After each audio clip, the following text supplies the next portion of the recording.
On the Hollywood Walk of Fame, workers are installing the name of a new star and actress, Elizabeth Sparkle. On the day of the inauguration, paparazzi are snapping photos of the star, and in the following days people from all over the world come to see her, take pictures with her, and even try not to step on her. Over time, people lose interest, the star begins to crack, people step on it, it gets dirty, and at one point a man even accidentally throws his food on it. In the present, Elizabeth is the host of a fitness program on television. Her job consists of leading the class, wearing tight, sporty clothing and performing the exercises. She ends the show by blowing a kiss to the audience and then leaves the set. She walks down a long hallway filled with her portraits, where several workers congratulate her because today is her 50th birthday. She stops in front of the women's restroom, but the door is closed, so she decides to enter the men's room instead, whose door is open. Shortly after she enters, Harvey, the director of the TV network, also comes in, talking on the phone and unaware that Elizabeth is there. During his call, he asks an assistant to find a younger and sexier replacement for Elizabeth, remarking that she is no longer useful because she's too old. After this conversation, he leaves, without knowing that Elizabeth has overheard him speaking disparagingly about her body and age. In the next scene, we see Harvey explaining to Elizabeth that she's fired. He clarifies that he's doing this because he must give the audience what they want, and what people want are new things. At 50, well, that just stops. Elizabeth asks, "What is it that stops?" Harvey doesn't know how to answer, so he pretends to listen to a colleague calling him and walks away from the table. From here on, we begin to notice that the film is loaded with symbolism everywhere, but the trigger for everything is the restroom. We just saw everyone congratulating Elizabeth on her 50th birthday, yet immediately after, the women's restroom door was closed.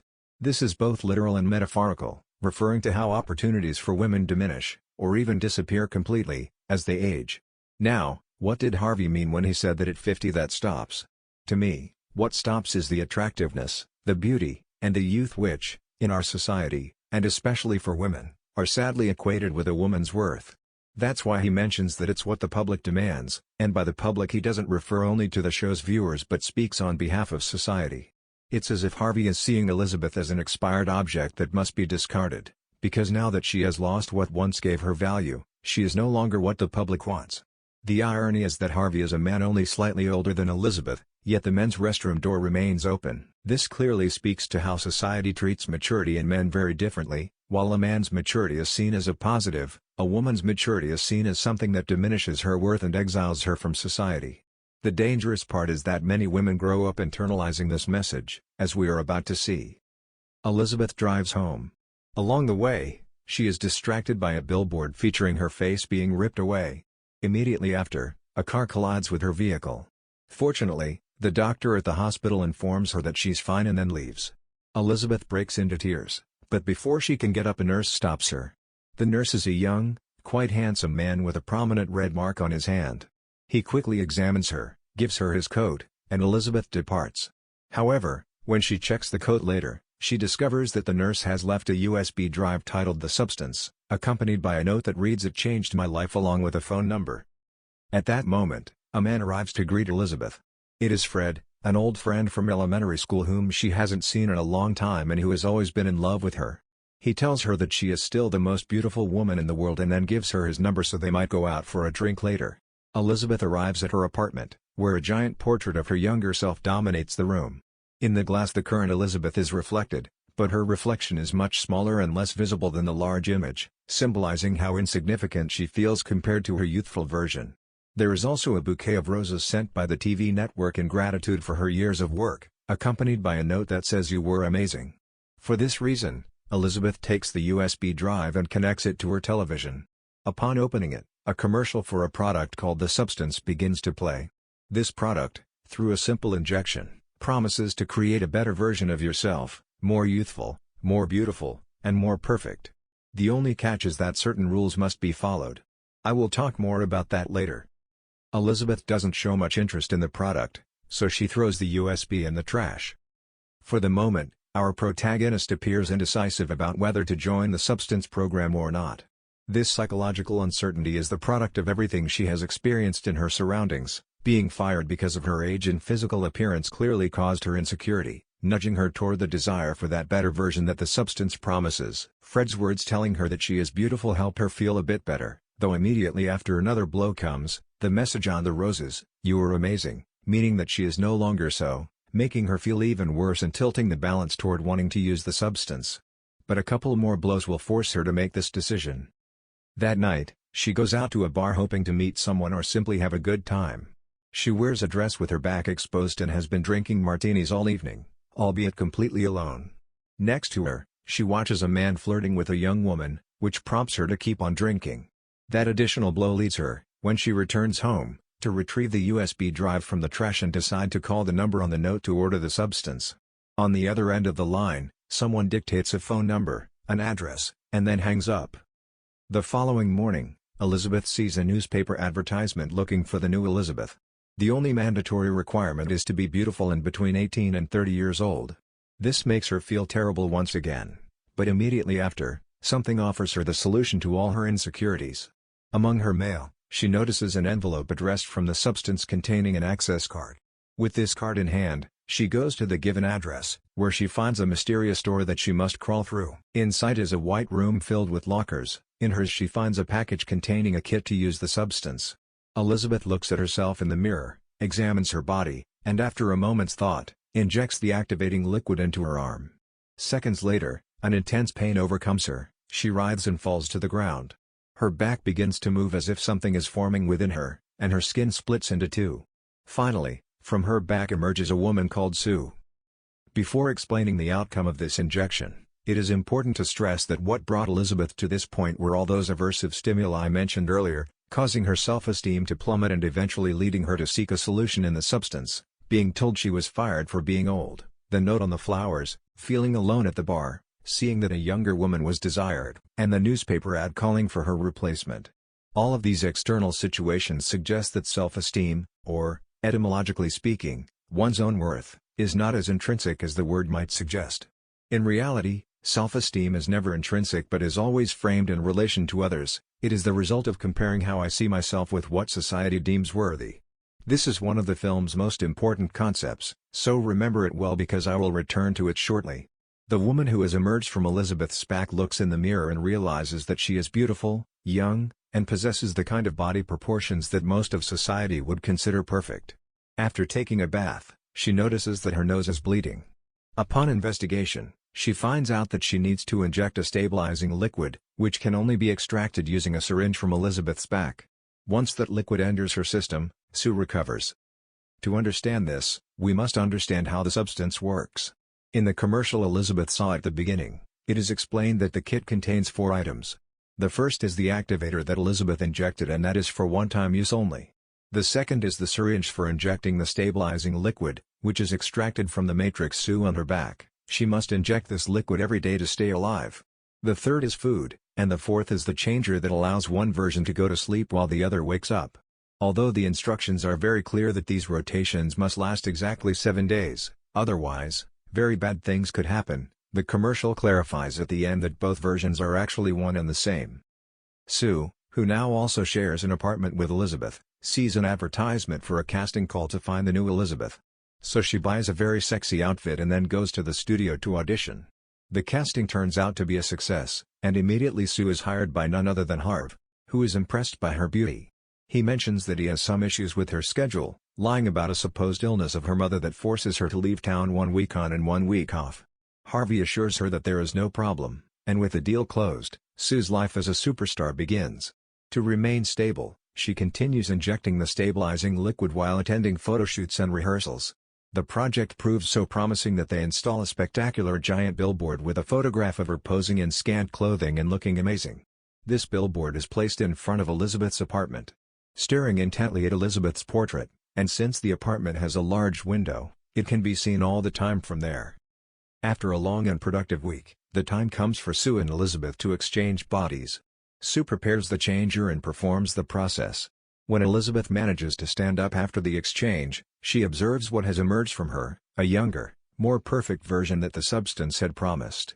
She examines Sue's body and face carefully in the bathroom.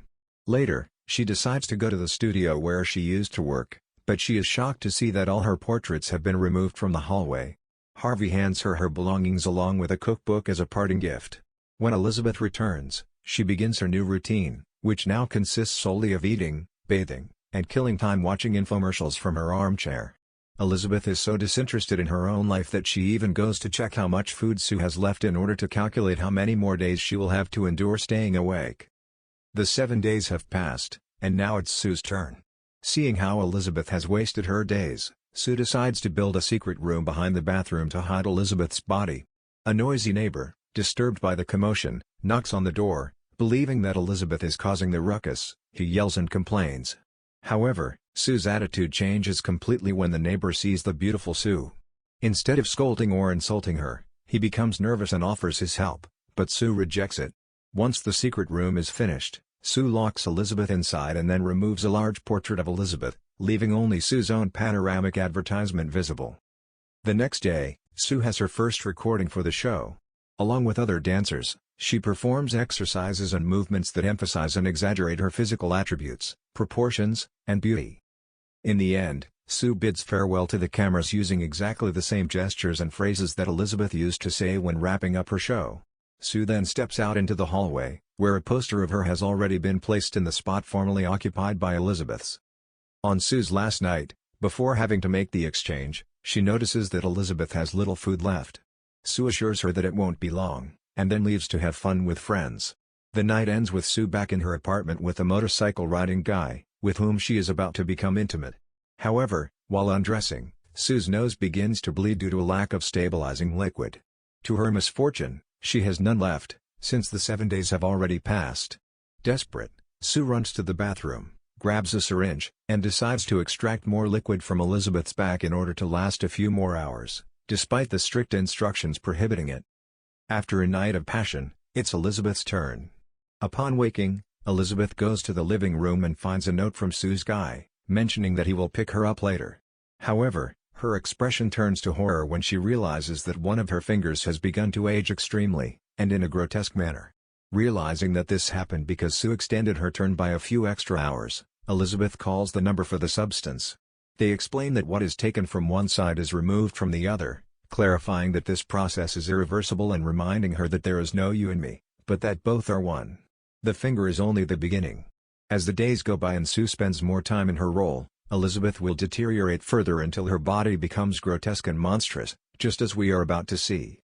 Immediately afterward, Elizabeth watches the video of the show featuring Sue as the new protagonist, where the shots glorify Sue's body and expose her beauty, making Elizabeth feel terrible. The transformation that Elizabeth's finger has undergone carries two symbolic meanings for me. First, it is a finger showing the characteristics of a very old person, but these characteristics are exaggerated and rendered in a grotesque manner. To me, this is the film putting the issue of aging on the table and showing how our society views it with repulsion, but we will get to that later. Second, with experiences, we can see how her self-perception worsens and how, the more she compares herself, the more she comes to hate herself. The film exaggerates these traits, not because old age is inherently grotesque, but because Elizabeth sees it in herself as something disgusting and unworthy of love. Later, she goes to the storage room to pick up the refill of the substance. This time, she emerges completely covered, with glasses, a coat, and gloves, a striking contrast to how she was shown at the beginning of the film, wearing revealing clothes during the show or the dress with an exposed back at the bar. This also gives us an idea of how her insecurity grows. After retrieving the package, Elizabeth goes to a cafe where something surprising happens. An elderly man with blue eyes, seated across from her, says, "You feel eternal, don't you?" 7 days. Elizabeth examines him closely and notices that the man bears a scar on his back along with the same mark that the nurse had, revealing that he, too, was once another client of the substance. Horrified, Elizabeth tries to run away, but before she can, the old man exclaims, "It's becoming harder and harder to remember that you still deserve to exist, that this part of you still has worth and that you still matter." Frightened, Elizabeth flees back to her apartment but accidentally bumps into the same motorcycle guy with whom she had been intimate. He, angry, treats her with absolute disdain. The scene we just saw with the old man is highly symbolic. Although he is not a woman whose value is tied to her beauty, he too remarks that sometimes it is difficult to remember that one deserves to exist in our society, a society that tends to measure people's worth based on their productive capacity. As individuals grow older, they are increasingly considered irrelevant, both in the professional and cultural realms. When people are no longer deemed productive, they lose their sense of value and meaning. Modern society seems to deny the elderly the right to be visible, heard, or taken seriously. Instead, they are seen as an annoying presence. Think about it. Today, old age is often perceived as a disease that must be cured or fought against. It's no coincidence that many people try to appear younger than they really are. In Elizabeth's case, given the nature of her work, her productivity was linked to her beauty and youth. Thus, when one was lost, the other followed. In a society that values productivity and despises those deemed unproductive, not only the elderly but also people with disabilities, these individuals may come to internalize the idea that they have no place, that they are worthless, and therefore lose their sense of life's purpose. Later on, Elizabeth finds among her belongings Fred's phone number. She remembers when he told her that she was still the most beautiful woman in the world, so she decides to call him. They agree to meet at a bar that evening. Elizabeth looks very happy while on the phone with him, and Fred seems equally excited. That night, Elizabeth dresses in high heels and a red dress, clothes she hasn't worn in a long time. In the bathroom, she carefully applies her makeup, but just as she is about to leave, she sees the body of her former self on the floor, observing her smooth skin and full lips. This drives her back to the mirror to add more makeup and reapply lipstick. When she finishes, she takes her car keys but then notices the billboard outside her window featuring her image, which accentuates her figure and attributes. This compels her to return to the bathroom to cover her chest. In a hurry, she must leave or she will be late. However, as she touches the doorknob, her reflection is seen in the metal, distorted by its curvature. This detail makes her look hideous, so she goes back into the bathroom where she starts frantically removing her makeup, tying her hair, and disheveling herself violently. The night ends with Elizabeth locked in her room, unable to leave her apartment, while Fred waits in the restaurant for a date that never comes, all due to the constant comparisons that, as we saw in the reflection on the doorknob, have distorted the way Elizabeth sees herself. I already explained that self-esteem arises from comparing how I see myself to what society deems worthy, and this scene perfectly portrays the average woman's experience, where constant comparisons breed constant insecurities. We live in a society where we're incessantly bombarded with images representing what is considered valuable. Girls depicted as spectacular supermodels on runways and in social media videos of beautiful people. We see how these faces and bodies receive admiration, likes, attention, and love. This is already serious, but what makes it even worse is that all these ideals are unattainable. They're completely edited. It's an unfair competition because you're not really competing against something real. Not even the supermodels in these photographs look that way in real life. And it doesn't take much to notice how many filters exist on TikTok or Instagram that make your skin look flawless, your eyes larger, or even your body slimmer. When you think about it, many people profit from creating these insecurities, especially in economic terms. Let's recap what happened with Elizabeth so we can understand this better.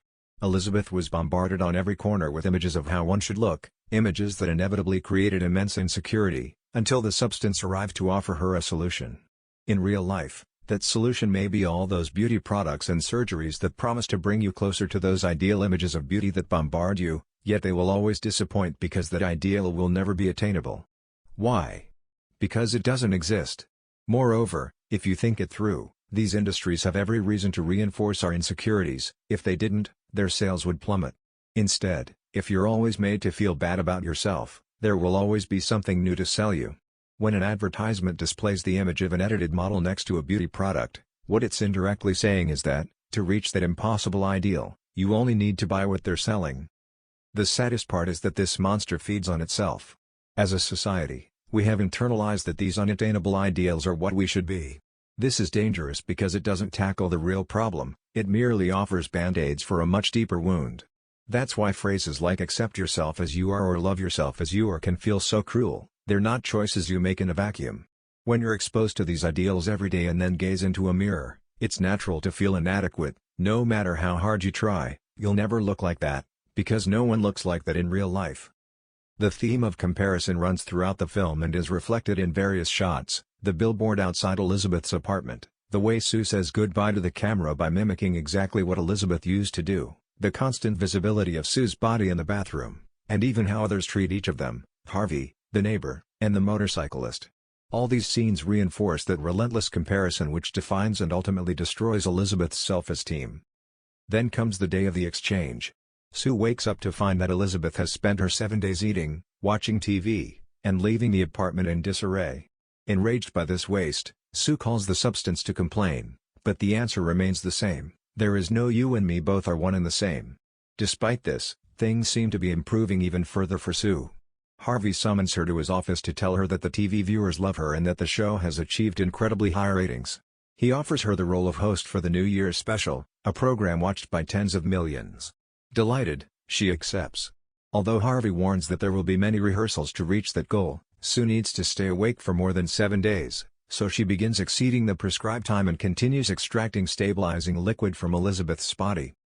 As a consequence, when the exchange finally happens and Elizabeth wakes up, her body is grotesquely aged and deteriorated. She now has gray hair, sagging and dry skin, varicose veins on one leg, yellowed nails on one hand, sunspots, and lumps in her skin from fluid accumulation. Enraged, Elizabeth calls the substance. They explain that she can halt the experiment if she wishes.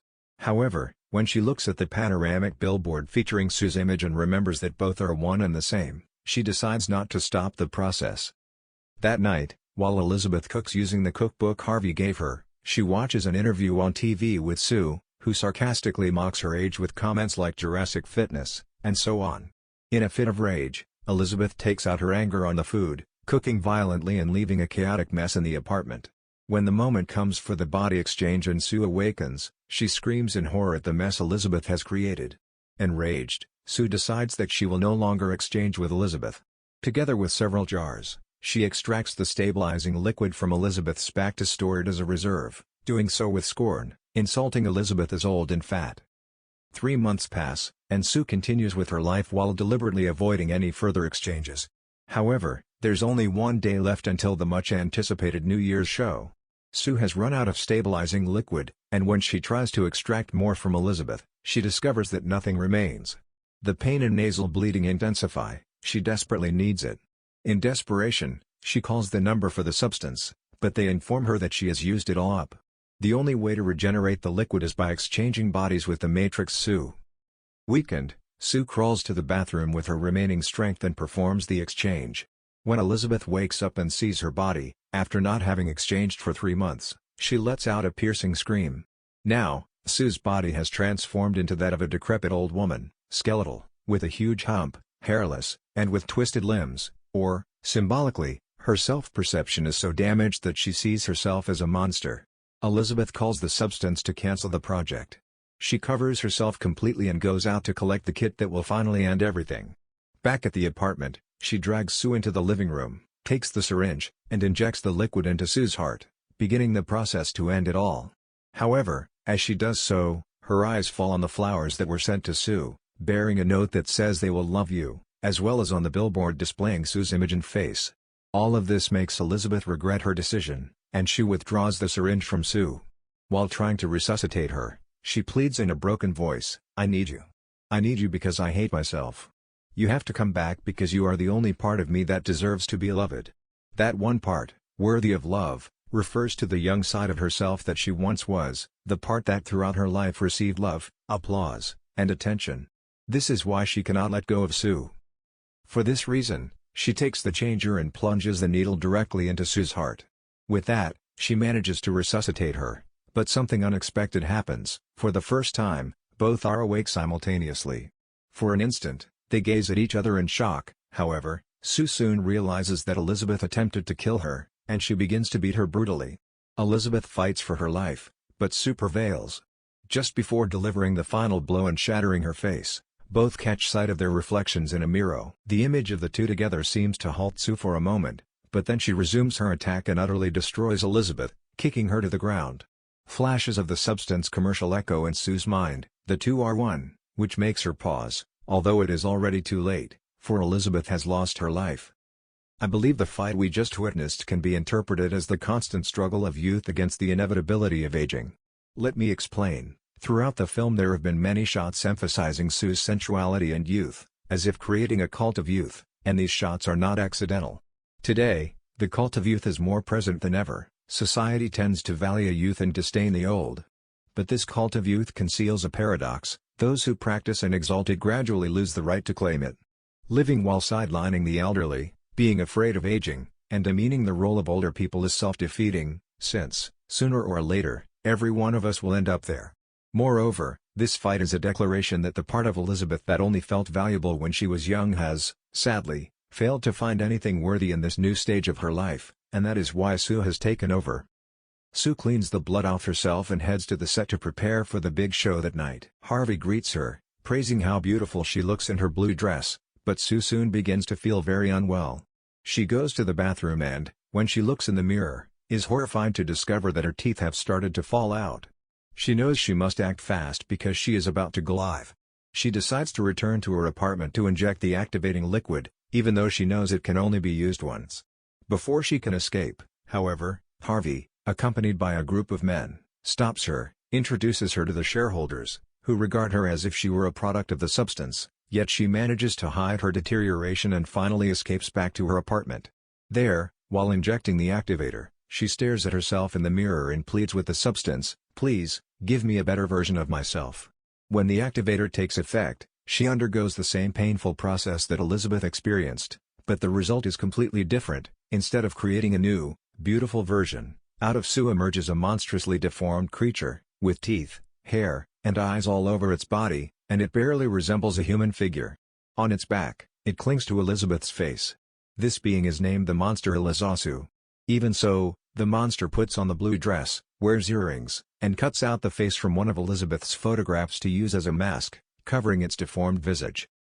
The final scene shows Elizasu making its way from the back to the front of the stage, where the New Year's show is already underway. Notice that in this show there are spectators of all ages, including young girls, and among those participating are women who are either naked or dressed very provocatively. Elizasu walks from the back to the front of the stage. At first, the audience suspects that something is wrong, but when the paper mask falls away, the horror is revealed. The first to scream is a woman, who points at Elizasu and exclaims, "It's a monster." The rest of the audience begins to shout in horror and call for someone to shoot it. Elizasu tries to calm them by saying, "It's still me, I'm Elizabeth, I'm Sue," yet no one is willing to listen. Instead, people start beating it, while Elizasu cries out, "I'm still me, I'm still the same." With these words, it seems that Elizabeth has reached a moment of acceptance and integration of herself. Previously, she had clung only to her, meaning her youthful side, her past, and the part that was once worthy of love, but through her words we understand that she has accepted that Elizabeth is Sue, yet she is also her present, the 50-year-old Elizabeth. Now, her way of understanding herself has changed. She has come to realize that her worth is not solely determined by what she once was, but that she now has many new possibilities for who she can be and still much to contribute. By saying "I'm still me," she also means that even though your body may change, at your core you remain the same person, worthy of love and affection. Everything ends when a man strikes Sue's head with a heavy object, causing Elizasu to bathe everyone present in blood, returning, in a way, the violence that had been inflicted on it all along. As it dies, Sue's mind is flooded with the hurtful phrases she had heard over time. The remains of Elizasu manage to get out onto the street, but now only the face of the original Elizabeth remains. It slowly drags along the ground, leaving a trail of blood and decay, until it reaches her star on the Walk of Fame. There, in one final moment of agony, Elizabeth's face lingers over the star and begins to disintegrate slowly, disappearing completely. This story is fiction, but the very actress who portrays Elizabeth, Demi Moore, is living proof of everything we have just analyzed. Currently, in 2025, she is 62 years old and has likely experienced something similar to what Elizabeth went through, a youth during which she was celebrated for her beauty and played the roles of young women. However, as younger actresses emerged and she began to age, she no longer fit the standard of beauty, her popularity declined, and she started to be forgotten. Perhaps, like Elizabeth, she also experienced a crisis where she was unsure if she still had anything to offer beyond a beauty standard she no longer met. Yet, in a poetic twist, at 62 she gave the world one of the best performances of her entire career, that of this film. It is not worth clinging to what once was. Every stage of life must be lived in the present. Yes, the past is a part of us, but it is not the only part. Each stage of life offers us a new array of possibilities. Perhaps she can no longer play the roles of a young woman, but she can embody many other roles, perhaps even more satisfying ones.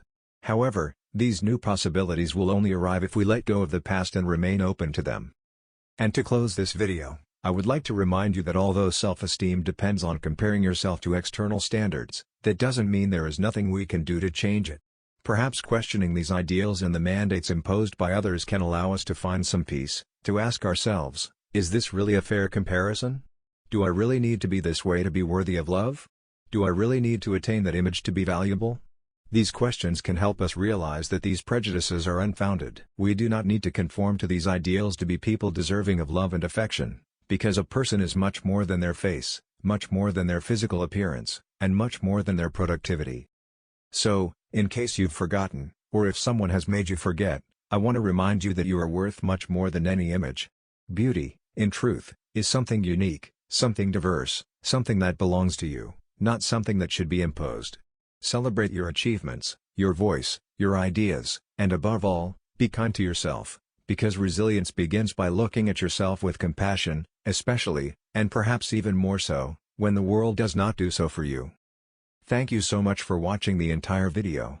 I also want to thank you for all your support and remind you that if you haven't subscribed to my channel, please do so right now. It would really help me out, and you'll be sure not to miss any of my videos. Without further ado, see you in the next video.